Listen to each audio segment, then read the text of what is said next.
ଜୟ ଜଗନ୍ନାଥ। ଆଜି ଆମ ପାଇଁ ଏକ ଜାଣିବା ବିଷୟ ଅଛି।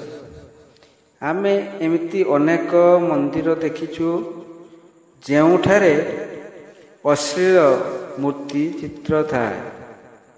ଆପଣ କହିଲେ ଏସବୁ କାହିଁକି ଅଛି? ଏଇଥିପାଇଁ ବି କେତେକ ସ୍ଥଳରେ ବିବାଦ ଦେଖାଯାଇଛି। କିନ୍ତୁ ଏହାର ରହିବାର କାରଣ କ'ଣ ତାହା ମଧ୍ୟ ଜାଣିବା ଉଚିତ। ମିଛଟାରେ ଏସବୁକୁ ରଖାଯାଇ ନାହିଁ। ଏହାର କିଛି ତାତ୍ତ୍ୱିକ ଦୃଷ୍ଟିକୋଣ ଅଛି। ତାତ୍ତ୍ୱିକ ଦୃଷ୍ଟିକୁ ନେଇ ମନ୍ଦିରରେ ଅଶ୍ଳୀଳ ଛବି ମୂର୍ତ୍ତି ଆକାରରେ ପ୍ରକାଶ ପାଉଛି। ଏହାକୁ ଜାଣିବା ପୂର୍ବରୁ ଆସନ୍ତୁ ଗୀତାର କେଇ ପଦ ଉପରେ ବିଚାର କରିବା।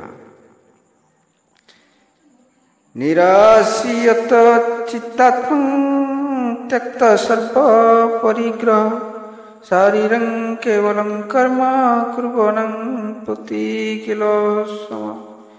ଯାହାଙ୍କର ଶରୀର ଅନ୍ତଃକରଣ ଶୁଦ୍ଧ, ବୁଦ୍ଧି ବିବେକ ମନ ସବୁ ନିଜ ପାଖରେ ବଶୀଭୂତ ହୋଇଥାଏ, ଇନ୍ଦ୍ରିୟମାନଙ୍କୁ ଆୟତ୍ତ କରିବାରେ ସଂକଳ୍ପ ହୁଏ, ସେମାନେ ପାପୀ ନୁହନ୍ତି। କର୍ମରୁ ପାପୀ ଓ ଭକ୍ତ ପରୀକ୍ଷା କରାଯାଏ କର୍ମ ଅନୁସାରେ। ତେଣୁ ସେମାନେ କେତେ ଜୋର ଅନ୍ତଃକରଣ ହିସାବରେ କର୍ମ କରୁଛନ୍ତି ତାହା ଦେଖିବା କଥା।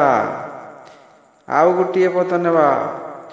କର୍ମଣ୍ୟକର୍ମୟଂ ପଶ୍ୟଦ କର୍ମଣି ଚ କର୍ମୟ ସ୍ୱବୁଦ୍ଧି ମନନ ପଶ୍ୟ ସଂୟୁକ୍ତଂ କୃତ। ଭଗବାନ କହୁଛନ୍ତି, ଯେଉଁମାନେ କର୍ମ ମଧ୍ୟରେ ଅକର୍ମକୁ ଦେଖନ୍ତି, ଅକର୍ମ ମଧ୍ୟରେ କର୍ମକୁ ଦେଖନ୍ତି, ସେମାନେ ବୁଦ୍ଧିମାନ। ସକଳ କର୍ମର ସେମାନେ କର୍ତ୍ତା, ତାଙ୍କର ଆୟତ୍ତାଧୀନ। ତେଣୁ ମୋ ପାଖକୁ ଯେଉଁମାନେ ଆସନ୍ତି କର୍ମକୁ ଜୟ କରି ଇନ୍ଦ୍ରିୟକୁ ବଶ କରି ଆସିବାକୁ ଭଗବାନ କହୁଛନ୍ତି। ଆଉ ଗୋଟେ ପଦ ନେବା। କାଙ୍କ୍ଷଂ କର୍ମାଣି ସିଦ୍ଧଂ ଯଜନ୍ତ ଇହ ଦେବତା କ୍ଷିପ୍ରହି ମାନୁଷେ ଲୋକେ ସିଦ୍ଧିର୍ଭବତି କର୍ମଜା। ଦେଖନ୍ତୁ, ଏଠାରେ କର୍ମଜନିତ ସିଦ୍ଧି ଉପରେ କେମିତି ଗୁରୁତ୍ୱ ପକାଯାଉଛି। ଭଗବାନ ଶ୍ରୀକୃଷ୍ଣ କହୁଛନ୍ତି, ଏ ମନୁଷ୍ୟ ଦେବତାମାନଙ୍କ ଉଦ୍ଦେଶ୍ୟରେ ତୁମେ ପୂଜା ଅର୍ଚ୍ଚନା କରୁଛ, ହେଲେ କର୍ମରେ ତୁମେ କେତେ ସିଦ୍ଧି ଲାଭ କରିଛ, କେତେ ଜୟଯୁକ୍ତ ହୋଇଛ, କିପରି ତୁମେ ଇନ୍ଦ୍ରିୟକୁ ବଶ କରିଛ, କିପରି ତୁମେ ମନକୁ ଆୟତ୍ତ କରିଛ। ଏସବୁକୁ ଆୟତ୍ତ କରି ମୋ ପାଇଁ ପୂଜା ଥାଳି ସଜାଡ଼ି ରଖ। ଭକ୍ତ ସମାଜ ଯଦି କିଛି ଅଡୁଆ ତଡୁଆ ହେଉଥାଏ ପାର୍ଟି ଦୃଷ୍ଟିରୁ କ୍ଷମା କରିବେ। ଆଉ ଗୋଟେ ପଦ ନେବା।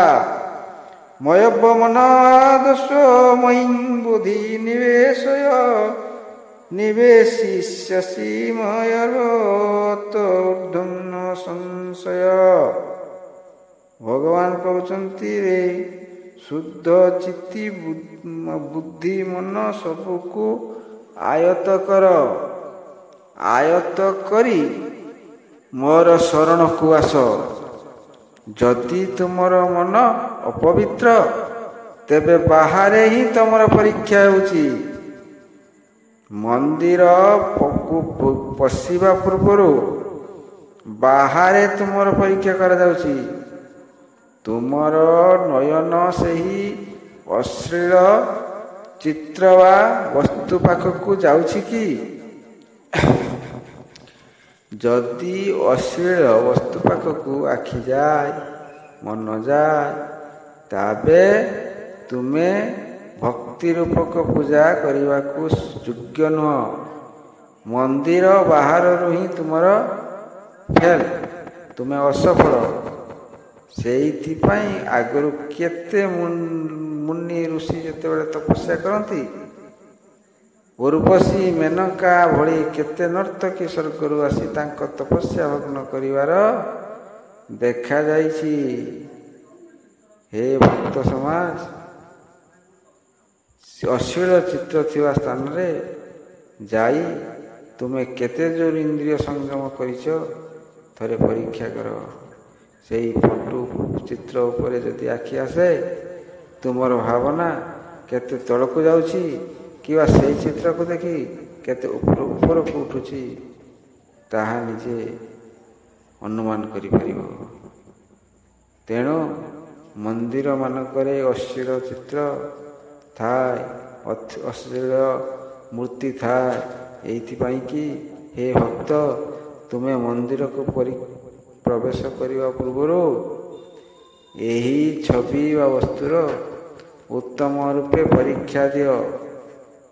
ଯଦି ଉତ୍ତମ ରୂପେ ପରୀକ୍ଷା ନ ଦେଇପାରିବ, ଶୁଦ୍ଧ ଚିତ୍ତ, ଶୁଦ୍ଧ ବୁଦ୍ଧି ଓ ଶୁଦ୍ଧ ମନରେ ନ ଆସିପାରିବ, ତେବେ ତୁମର ଏ ମନ୍ଦିରକୁ ଆସି ଲାଭ ପରିବର୍ତ୍ତେ 2 ଗୁଣା ପାପ ଅର୍ଜନ କରିଯିବ। ତେଣୁ ନିଜକୁ ସଂଯମ କରି ପୂଜାର୍ଚ୍ଚନା କର।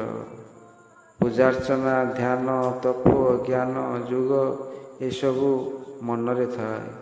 ମନରେ ଯଦି ତୁମେ ଜୟ କରିପାରିଛ, ମନର ମାଧ୍ୟମରେ ଇନ୍ଦ୍ରିୟକୁ ବଶ କରିପାରିଛ, ତେବେ ତୁମର ଭକ୍ତି ଯୁଗ ଶ୍ରେଷ୍ଠ ହେବ। ଆସନ୍ତୁ ଏହାରି ଉପରେ ଏକ ଗୀତଟିଏ ଶୁଣିବା। ରଚନା ରବୀନ୍ଦ୍ର କୁଲ୍ହାରୀ। ରହ ରହ ତ ବାକୁ କହୁଛି। କାଖରେ କଳସୀ ଆଉ ମଥାରେ କଳସୀ, ଅଣ୍ଟାକୁ ହଲେଇ ଚାଲେ 16 ବୟସୀ। ଗୋପିଏ ଚାଲତି ହୋଇଣ ଖୁସି, କଦମ୍ବ ମୂଳରେ କହ୍ନେଇ ରହିଛି ବସି। କଦମ୍ବ ମୂଳରେ କହ୍ନେଇ ରହିଛି ବସି। ଗୋପୀଙ୍କୁ ଦେଖି ମୁରୁକି ମୁରୁକି ଦିଅଇ ହସି। ବାଟୁଳି କାଢ଼ିଣ ଗୁଳି ଦିଏ ବରସି, ଆଗରେ କହ୍ନେଇ ପଛେ ଗୋପୀ ଗୋଡ଼ଛି। ରହିଯା କହ୍ନେଇ, ରହିଯା କହ୍ନେଇ, ରହ ରହ କହ୍ନେଇ ତ ବାଆକୁ କହୁଛି। ରହ ରହ କହ୍ନେଇ ତ ବାଆକୁ କହୁଛି। ଜଗିଥା ବସିଣ ଏଠି ବାଡ଼ିଟି ଧରି, କହ୍ନେଇ ଆସିବ ଲବଣୀ ଚୋରି। ବସିଥା ଆସିଲେ ପକାବୁ ଧରି, କହ୍ନେଇ ଆସି ଖାଇଲା ଲବଣୀ ଚୋରି। ଶବଦ ପକାଇ ସେ ତ ଗଲା ବାହାରି, ରହିଯା କହ୍ନେଇ, ରହିଯା କହ୍ନେଇ, ରହ ରହ କହ୍ନେଇ ତ ବାଆକୁ କହୁଛି। କେତେ ଆଳ କରି ସେ ତ ବଇଁଶୀ ବଜାଇ, ଗୋପୀମାନଙ୍କର ମନ ନେଉଛି ମୋହି। ଦୌଡ଼ନ୍ତି କୁଞ୍ଜ ବନେ ପାଗିଳି ହୋଇ, କୃଷ୍ଣ ପ୍ରେମରେ ଜୀବନ ଦିଅନ୍ତି ମୋହି। ଚନ୍ଦ୍ରସେଣକୁ ଦେଖି ଯାଏ ପଳାଇ, ରହିଯା ରହିଯା କହ୍ନେଇ, ରହ ରହ ତ ବାଆକୁ କହୁଛି। ରହିଯା କହ୍ନେଇ ତ ବାଆକୁ କହୁଛି। ଗୋପୀମାନେ ଜଳେ ସ୍ନାନ କରଇ, ବସନକୁ ଏକ ଠାବେ ଠାବଇ। ପବନ ଲଗାଇ କୃଷ୍ଣ ନିଏ ଉଠାଇ। ଗୋପୀଏ ଦେଖିଲେ ବସନ ସେଠାରେ ନାହିଁ। କଦମ୍ବ ଡାଳରେ ସବୁ ହୋଇଛି ଥୁଆ। ଗୋପୀଏ କହନ୍ତି କହ୍ନେଇ କଲା ଅଡ଼ୁଆ। ତିଳକୁ ବସନ ତକ ଦେ ପକାଇ। ଉଠି ଆସି ନେଇ ଯାଅ ବୋଲେ କହ୍ନେଇ। ଗୋପୀଏ ଉଠିଲେ କହ୍ନେଇ ଯାଏ ପଳେଇ। ରହିଯା ରହିଯା କହ୍ନେଇ, ରହିଯା କହ୍ନେଇ ତୋ ବାଆକୁ କହୁଛି। ଜୟ ଜଗନ୍ନାଥ। ଦେହ ଖରାପ ହେତୁ ଗଳା ବସି ଯାଇଥିବାରୁ ତ୍ରୁଟି ଥିଲେ କ୍ଷମା କରିବେ। ଜୟ ଜଗନ୍ନାଥ। ନମସ୍କାର।